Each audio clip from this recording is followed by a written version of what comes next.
We just bow our heads in prayer. May the words of our mouth and the meditation of our hearts be acceptable to you, our God and Father. Amen. Amen.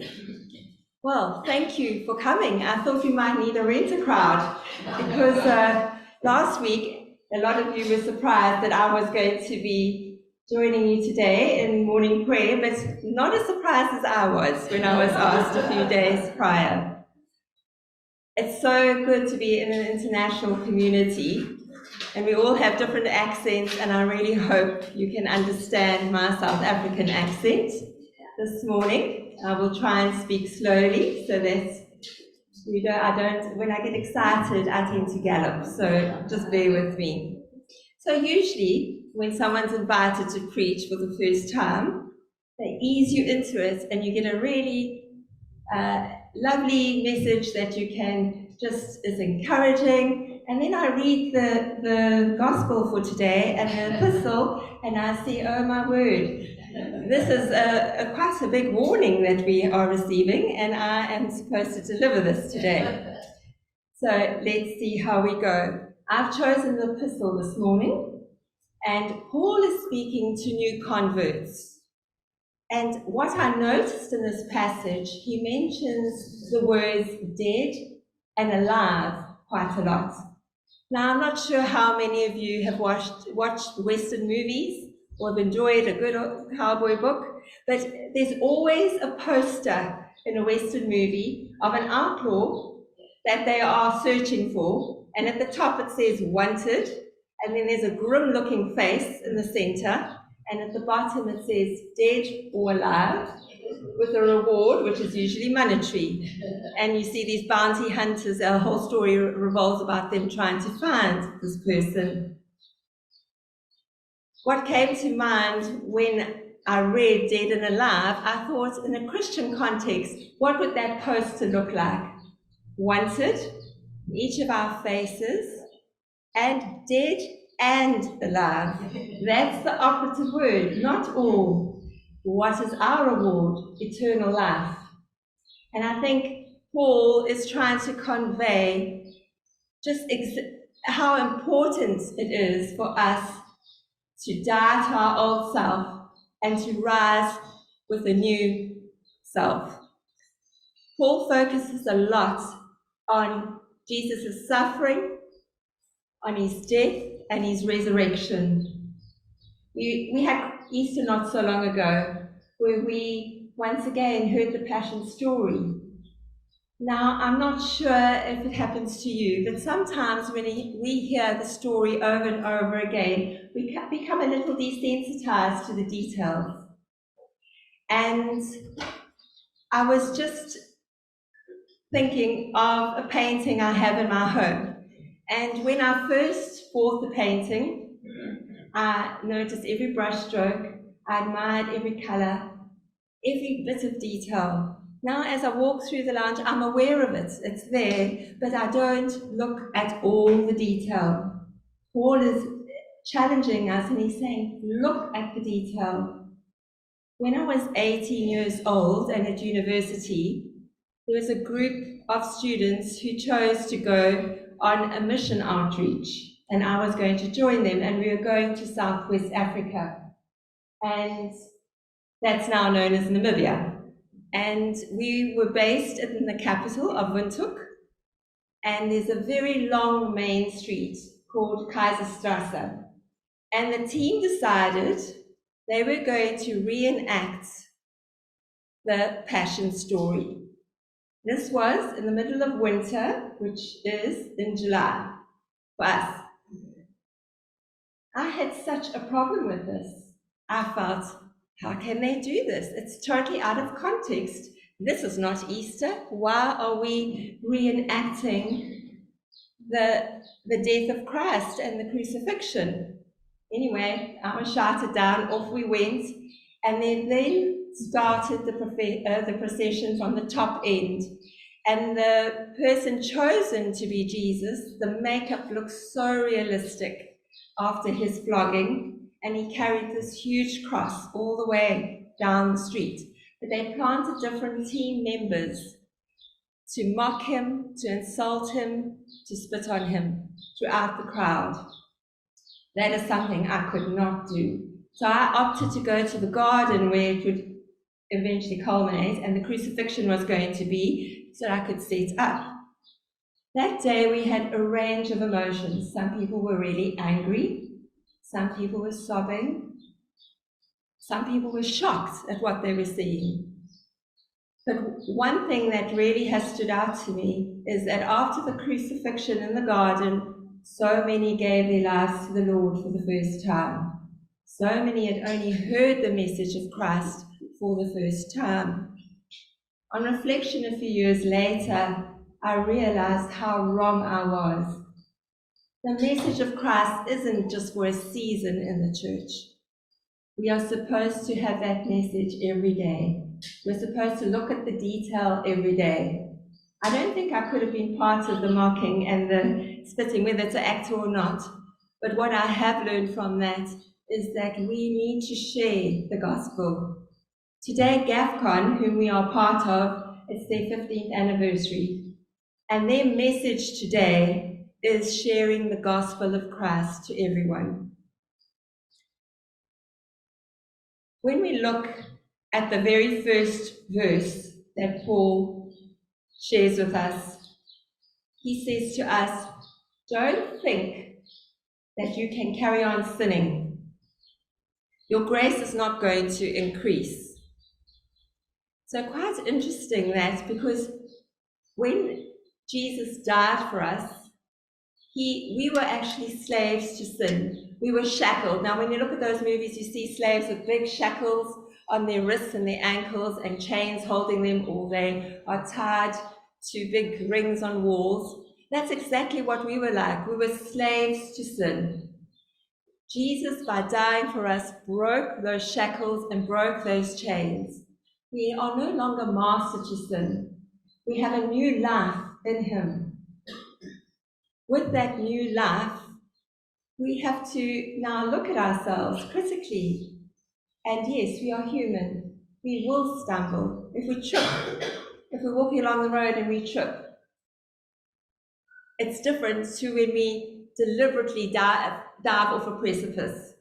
So we need to just be aware that we are now free people. We have freedom of choice after Christ has died and his resurrection.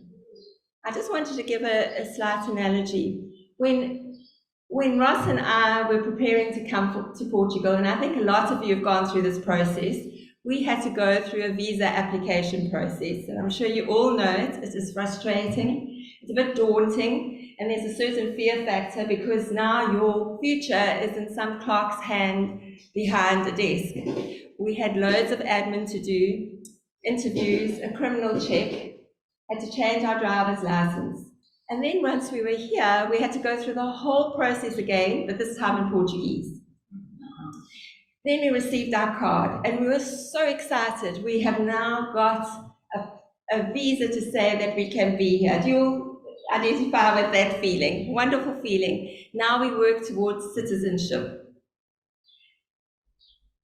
Looking at the term grace, when Jesus died for us, it wasn't anything like our little frustrations. He really suffered. He was brutally treated and died on the cross for us. But once he rose, he gave us all a visa of grace. Every single one of us has it in our passport, whether we are Portuguese or English or Dutch or South African. We all received that visa. We did not have to go through a visa process. Isn't that wonderful? Now we are preparing for a special country. We are preparing ourselves for a new citizenship, for the country of heaven. What does that mean? Well, every country has its own jurisdiction, and every country has certain rules and laws that we need to obey. So too, as Christians, we have our Bible that acts as our guide. It tells us exactly which rules we should be following. It also shares what our life should look like. When we look at Matthew's Gospel, it tells us that there is a cost to us as we prepare to become citizens. Sometimes we are not going to have families that are going to agree with us. Not all our families are Christian. Sometimes you're going to find that brothers will war against sisters and fathers against daughters, and we might not have physical martyrdom, but we do have a challenge with regard to our values and our principles in this current world. You just have to turn the news on to know that our world is a fallen world. There's always something on the go that we as Christians should be rising up and our voices should be heard. Other religions are not afraid to speak out. Their voices are being heard. Christians should be doing the same. Paul also speaks about baptism. And in this particular passage, the new converts, the very first thing that they did was to become baptized. Remember, they were all adults at the time, and they came from either a Jewish background or a Gentile background. They then would go and experience the sacrament of baptism. Paul says, as we are lowered into the water, we are dying with Christ. We're experiencing the death of Christ. In the water, we are in the tomb with Christ. And as we rise out of the water, we are experiencing the resurrection of Christ. We are in union with Christ after our baptism. And the Greek word, which I'm not going to try and pronounce because it's been difficult enough learning Portuguese, actually means to graft into. We are grafted into Jesus. And with that comes the power of the Holy Spirit. And he comes and lives in us to guide us and to counsel us. The next step we need to do is to have an intimate relationship with Jesus. Some of us get so hung up about ritual and tradition that we forget the Jesus that we should have this intimate relationship with. And as a child, I became familiar with the artist William Holman Hunt. And we had a painting in our church hall, which I loved to sit, I would stand and scrutinize, especially when I wasn't too interested in what the Sunday school lesson was. And it intrigued me. Here you have Jesus represented as the light of the world, and there's a big door. But when we look at the detail of the door, there are two big hinges that are rusted, meaning this door has not been opened at all, or it hasn't been opened for a very long time. That door represents our hearts. We also notice there isn't a handle on the outside of the door. The handle is on the inside. Only we can open that door. In Revelation 3 verse 20, Jesus says, I stand at the door and I knock. Those who hear my voice will open and I will come in and eat with them. He wants to have a relationship with us. We don't have to go through anyone else to speak to him. He is right there. I'm married to Ross, whom you've met. If I only saw Ross at Easter and Christmas and on high days and holy days, I think I would not have much of a relationship with him. If I only chose to speak to Ross when I felt like it, or when I wanted something, I certainly wouldn't have a relationship or a bond with him. So why do we do that to Jesus? We need to foster that relationship with him. He's there. In Matthew it says he knows the number of hairs on our head. He knows each one of our names. He's just waiting for us to spend that time.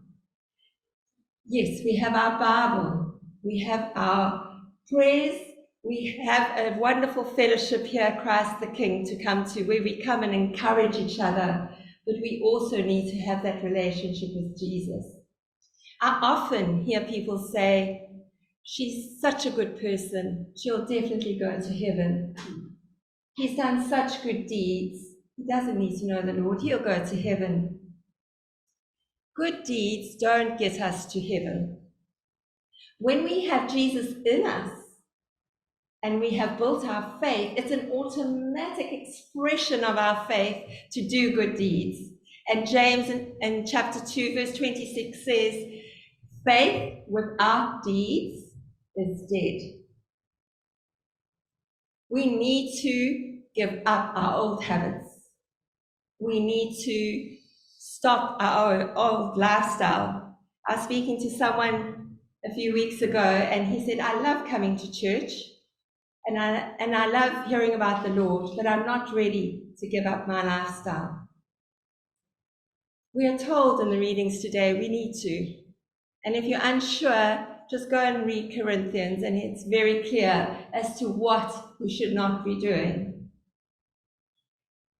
So I'd like to leave a reflection with you for this week. Have you opened your heart and invited Jesus in? Have you opened that big old door with that rusty hinge and allowed him in? Are you spending time getting to know him? Have you got to that point where you actually can hear his love voice? Have you given up your old lifestyle, your old habits? When we get to passport control, there are only going to be two queues. One for citizens of heaven and one for other. I want to be in the citizens of heaven. And the final thought I'd like to leave with you is, if I said to you, there is a flight leaving tomorrow morning from Earth, and it will be the last flight leaving for heaven, are you ready? Are you ready to board that flight? Amen. Amen.